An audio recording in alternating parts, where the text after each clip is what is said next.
Satya Sasril mewakili manajemen PT Isuzu Astra Motor Indonesia mengucapkan terima kasih dan selamat datang pada Bapak Direktur Presiden Korlantas Polri, Bapak Brigjen Polisi Dr. Andes Yusri Yunus. Terima kasih dan selamat datang juga kepada para Isuzu partner serta rekan-rekan media yang telah hadir di sini. Acara kita adalah talk show mengenai kebijakan pemerintah provinsi dalam penghapusan BBN yang kedua yang kita selenggarakan di Gaikindo Indonesia International Auto Show 2023. Dalam kesempatan siang ini, kami mengundang narasumber yang tentunya berkompeten dalam hal ini dari Direktorat Regiden Korlantas Polri yang akan berbicara membahas mengenai penghapusan BBN kedua, dan di mana tujuannya adalah meningkatkan akurasi data kendaraan bermotor yang aktif serta khususnya menghindari penyalahgunaan kendaraan yang kita miliki dari kegiatan kejahatan maupun pelanggaran hukum lainnya. Semoga talk show ini bermanfaat bagi rekan-rekan partner semua dan juga bagi kita semua yang hadir di sini. Akhir kata, terima kasih dan selamat siang. Isuzu Real Partner, Real Journey. Bismillahirrahmanirrahim. Assalamualaikum warahmatullahi wabarakatuh. Yang saya hormati pimpinan manajemen Isuzu Partner, Pak Asial, serta seluruh rekan-rekan semuanya, teman-teman wartawan, saya sedikit sekalian mensosialisasikan lah sebenarnya. Ini kegiatan kami ini kegiatan yang kita mulai sejak tahun 2022 bahwa Samsat sistem administrasi satu atap yang teman-teman semuanya tahu, itu pengurusan STNK dan pengurusan-pengurusan lain yang ada di Samsat itu ada 3 instansi. Sistem administrasi manunggal satu atap itu ada yang namanya kepolisian, dalam hal ini lalu lintas yang kita dikasih kewenangan di sini untuk mengurus masalah STNK. Kemudian yang kedua ada Dispenda. Dispenda ini yang menarik pajak kendaraan bermotor. Dan kemudian ada yang ketiga namanya Jasara Harja, PT Jasara Harja Pusat, yang memang untuk menarik sumbangan wajib kecelakaan lalu lintas. Ya, kenapa kami selama hampir setahun lebih ini agak sedikit eksis terus masuk ke gubernur ke provinsi semua untuk memohon kepada gubernur, karena memang negara kita ini ada aturan undang-undang otonomi daerah. Pajak kendaraan bermotor itu termasuk PAD yang sangat seksi di masing-masing provinsi. Boleh dicek, provinsi mana aja, 34 provinsi yang ada di Indonesia ini, 70% itu dari pajak kendaraan bermotor. Karena terus terang saja jumlah kendaraan, boleh dilanjut ya. Nah, ini data kami, jumlah kendaraan menurut ERI sekarang sampai dengan hari ini adalah 156 juta. Data di kepolisian kendaraan bermotor baik itu roda 2 dan roda 4 ke atas itu totalnya semua sampai dengan hari ini per 31 Juli kemarin itu 156 juta ada. Jadi jangan bingung kalau sampai terjadi kemacetan, ya karena yang cukup menonjol adalah DKI Jakarta dan juga Jawa Barat untuk jumlah kendaraan bermotor. Dari 156 juta ini 78% lebih ini adalah roda 2. Jadi cuma sekitar 20 sekian persen saja roda 4 dan juga roda 6 seperti yang di Isuzu. Jadi kita memang negara berkembang, ya, negara berkembang yang sangat banyak adalah roda 2-nya. Jadi perbedaan antara negara berkembang sama negara maju itu beda. Kalau kita datang ke beberapa negara yang maju seperti di Eropa atau usah paling banyak lah, kita ke Singapura, lihat motor satu saja lewat, itu kaget kita, ada motor, ada roda 2. Yang banyak adalah roda 4 ke atas. Ini indikasi kita negara maju, negara berkembang, ulangi negara berkembang, sama dengan Thailand, India, itu banyak roda 2 Vietnam semua. Itu kita tahu semua juga. Lanjut. Dari 156 juta kendaraan bermotor, sejak bulan Juni tahun 2022 kami coba keliling karena kami sudah menghitung dari teman-teman Samsat ini, baik itu Kementerian Dalam Negeri dan BKD, nanti akan disampaikan oleh Dirjen Pendapatan Daerah dan juga Jasara Harja. Dari jumlah penduduk ini, jumlah kendaraan bermotor ini pada tahun 2022 bulan Juni yang patuh membayar pajak itu sekitar 39 sampai 40% juga. Ya, yang patuh membayar pajak. Berarti ada loss pajak sekitar 60%. Dihitung itu hampir sekitar 200 triliun yang uang itu tidak masuk ke dalam negara. Ya, ini yang kemudian kami coba menganalisa kenapa masyarakat ini sampai menunggak pajak. Setelah kami cek semuanya, ternyata masyarakat Indonesia ini bukan tidak patuh. Sebenarnya patuh bayar pajak, cuma pengen enak. Itu aja. Ya. Kenapa tidak patuh? Sebenarnya patuh, cuma pengen enak. Apa masalah jadi enaknya ini? Kami ini ternyata memang betul karena aturan undang-undang otonomi daerah, jadi masing-masing negara provinsi ini berbeda-beda semuanya dalam menentukan jumlah presentasi pajak dikali harga kendaraan melalui faktur. Jadi ada yang memang PPN 2-nya, PPN kedua ini ada yang 2%, ada yang 3% untuk menarik PAD-nya. Selamat datang Pak Dirjen, Pak Direktur, Manajer Kabin. Ya. Jadi hampir sekitar 60%. Kami sudah hitung semua sekitar 200 triliun tahun 2022 ya Pak Dirjen. Kurang lebih 200 triliun ini yang tertunda pajaknya masuk ke kas negara. Saya bilang tidak patuh, kenapa? Apa lagi? Kenapa masyarakat nggak pengen bayar pajak? Ternyata setelah kami cek di biaya balik nama yang kedua itu cukup mahal. Saya ambil contoh saja, kendaraan roda 2 balik nama saya kemudian dibeli oleh Pak Asrial. Beliau beli kendaraan saya, mau dibalik nama itu cukup mahal, mendekati hampir 1 juta untuk roda 2. Sementara pajaknya cuma sekitar 200.000 sampai 250.000. Nah, ini yang membuat masyarakat mahal sekali balik nama. Karena memang budaya kita di Indonesia ini kan budaya beli kendaraan bekas.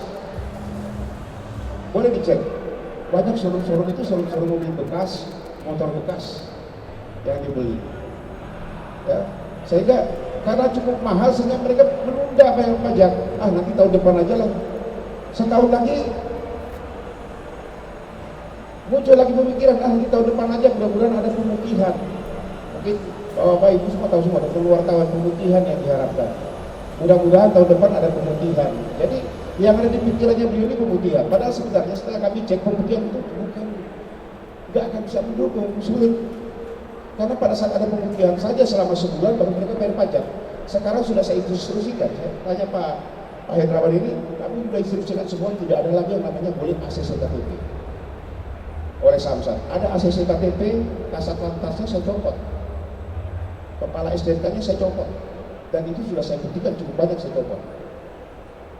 Karena untuk mendukung kita, ya, mendukung untuk supaya masyarakat mau patuh bayar pajak, kas negara ini terisi. BP 2 inilah yang kemudian kami coba mensosialisasikan ke beberapa provinsi. Kenapa saya harus keliling bersama dengan Pak Hendrawan dan teman-teman Jasara Harja harus ke provinsi? Karena memang dalam aturannya kewenangan untuk meniadakan BBM 2 maupun progresif nantinya itu ada di gubernur melalui peraturan gubernur atau peraturan daerah.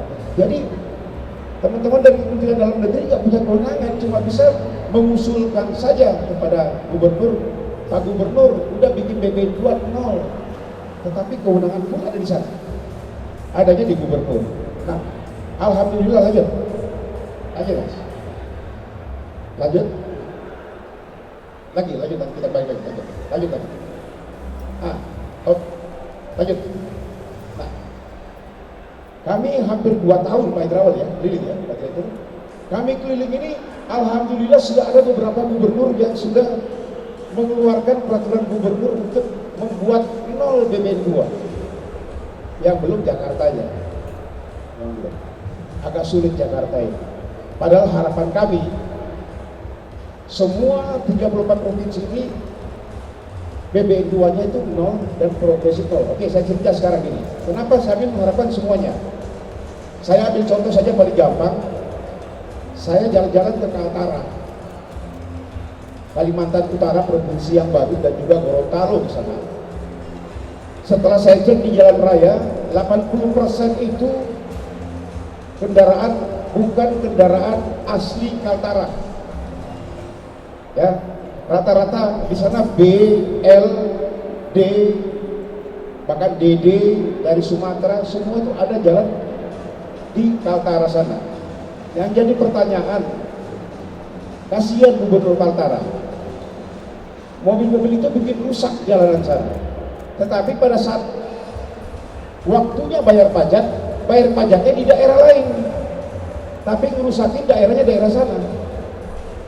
Ya, ini yang saya ilustrasikan ke gubernur. Saya ngomong ke gubernur, Pak, kenapa nggak di BBM 2 Kak? BBM 2 ini mau saja Pak, biar nanti saya punya kendaraan, saya bawa ke Kaltara karena saya punya dinas ke sana, saya mutasikan ke sana. Kalau dimutasi itu gratis, karena BBM 2-nya dan utamanya gratis, sehingga PAD-nya bisa dapat di sana. Itu harapan kami akan terjadi. Ya, ilustrasinya seperti itu. Coba lihat di Kalimantan, Sumatera, rata-rata mobil Jawa semua yang ada di sana. Mereka ngerusak jalannya di sana, tetapi bayar pajaknya di Jakarta, bayar pajaknya di Bandung. Enak sekali kan? Coba semuanya 0, bikin aturan. Setiap kendaraan masuk ke Pontianak 1 bulan pakai surat jalan, setelah itu harus dimutasikan. 0 gratis mutasi. Pasti semua masyarakat senang. Dan yakin sama saya semua juga mau kalau BBM 2-nya 0. Balik nama. Saya beli mobil si A, besok saya balik nama, karena harus diblokir kan. Saya balik nama, berani saya, karena gratis balik namanya. Jadi saya akan tertib bayar pajak. Itulah yang saya bilang, bukan masyarakat Indonesia tidak patuh, tapi pengen enak. Kalau BBM 2-nya didokkan, yakin sama saya, orang akan bayar pajak semua dan didokkan. Kasihan yang 60%. Dan ini sudah berjalan 20 tahun. 2 tahun kami. Lanjut Mas. Jadi sekarang ini, dari mulai 2022 bulan Juni sampai dengan 31 Juli 2023, yang tadinya cuma 39% yang saya bilang patuh masyarakat bayar pajak, naik peningkatan jadi 53%. Ya betul Pak Iqbal, jadi untuk pendapatan daerah. Jadi ada kenaikan signifikan sehingga bisa masuk tas untuk masing-masing provinsi. Ini yang masih terus kita mengharapkan. Itu satu masalah BBM 2. Yang kedua, kami juga mengusulkan untuk progresif. Progresif itu sudah Pak Gubernur dihilangkan saja, nggak ada gunanya. Memang rohnya dulu, kenapa diadakan aturan progresif? Untuk mengurangi kendaraan bermotor itu beredar di jalan supaya tidak macet. Karena satu rumah biasanya punya 5 mobil, 6 mobil. Bahkan ada yang 10 mobil karena punya duit. Cara mengurangi adalah dibikin progresif. Apa progresifnya? Mobil kedua naik sekian persen pajaknya. Mobil ketiga tambah lagi sekian persen. Sehingga nanti mobil ke-10 itu jadi mahal pajaknya. Supaya orang nggak mau lagi beli mobil banyak. Itu harapannya. Tapi kenyataannya, karena orang Indonesia ini punya duit, kita masih mau beli lagi, apalagi ada baru-baru pameran seperti ini, beli lagi. Tapi pengen enak, menghindari pajak progresif. Caranya gimana? Mobil satu namanya Yusri, mobil saya yang kedua saya titip nama pembantu, mobil ketiga saya titip nama saudara, yang keempat terakhir titip nama PT, titip PT. Betul kayak gitu kan? Sama juga punya mobil aja 5 juga saya.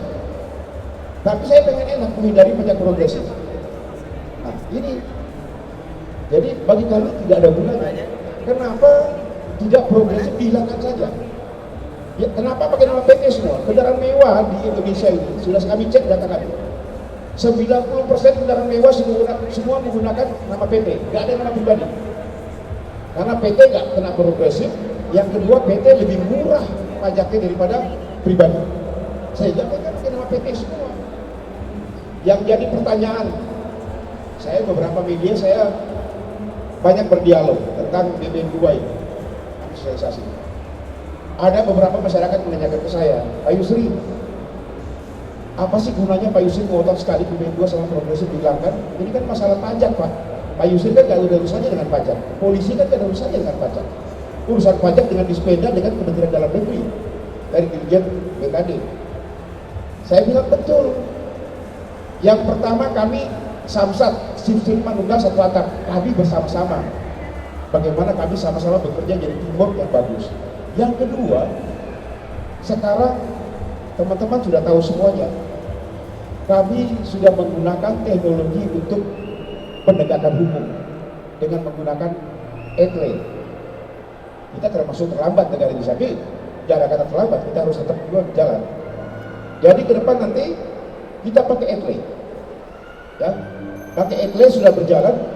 Yang jadi permasalahan kalau mobil saya dibeli oleh Pak Pedrawan, beliau pakai mobil masih nama saya, belum dibalik nama, beliau melanggar, yang ditilang siapa yang bikin surat cinta? Saya. Padahal mobil sudah saya jual mungkin 2-3 tahun. Tetapi setiap melanggar beliau, saya yang dikirim surat cinta terus, surat tilang ini. Nah ini yang saya katakan, apa keuntungan kepolisian dalam hal ini? Kami mengharapkan balik nama berjalan, data kami valid. Kalau saya dibeli mobil saya langsung balik nama karena gratis. Besok melanggar, yang balik nama itu yang melanggar itu yang ditilang. Mau dicek ada kejahatan tidak pidana juga sama, kami bisa tahu. Ada perampokan dengan mobil, kami bisa tahu bahwa itu memang alamatnya dia, bukan alamat orang lain. Itu namanya datanya nggak valid. Ini yang mesti kami kejar terus, supaya data ERI saya, database Ranmor saya atau kepolisian ini bisa jadi valid. Ya, itu yang kami harapkan. Kalau teman-teman media semuanya silakan diramaikan saja ke gubernur, ditanyakan, karena memang aturan ini adalah aturan gubernur. Mudah-mudahan kita serempak semuanya, karena saya tahu banyak teman-teman netizen di media sosial mendukung saya. Pak sudah BBM 2 dihilangkan. Memang betul, tapi kewenangannya adalah gubernur masing-masing, kepala daerahnya masing-masing. Jadi tanyakan kepada kepala daerah, Pak Gubernur tolong keluarkan perda udah BBM 2 dinolkan saja, supaya kita semua masyarakat Indonesia ini bisa patuh bayar pajak. Ini mungkin dari saya. Terima kasih teman-teman semuanya. Nanti silakan kalau mau ditanyakan saya bisa jawab. Silakan. Terima kasih. Mohon maaf jika saya kurang berkenan. Terima kasih. Assalamualaikum warahmatullahi wabarakatuh. Assalamualaikum warahmatullahi wabarakatuh.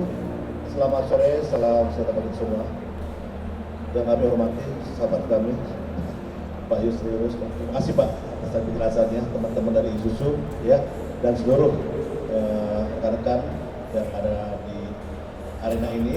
Ya, senang sekali Bapak Ibu dan sekalian kita bisa berjumpa, akan berdiskusi ya terkait dengan bagaimana peranan ya pemerintah khususnya Kementerian Dalam Negeri dalam rangka mendukung investasi terutama di dalam bidang otomotif.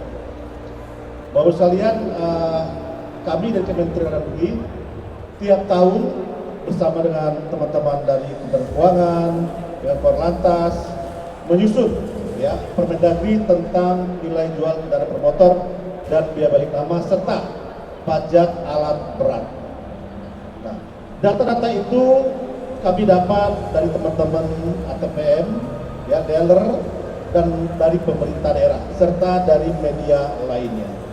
Nah, untuk diketahui Bapak-Ibu sekalian bahwa pajak kendaraan bermotor dan BPKB ini sangat mendominasi ya bagi pemerintah daerah, terutama pemerintah provinsi, sekitar kalau nggak salah itu 47% 2021 dari pendapatan asli daerah, dan 2022 46%.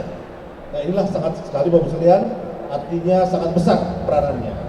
Tetapi Bapak sekalian, kenapa muncul Undang-Undang 1 tahun 2002 tentang hubungan keuangan pusat daerah, di mana di dalamnya diturunkan di PP 35 2023 bahwa tentang tentang umum pajak daerah dan daerah ya, itu memang di sana intinya bagaimana pemerintah daerah dapat menggunakan pendapatan kas daerahnya ke adanya, tetapi tidak membawa ya, teman-teman investor dan masyarakat.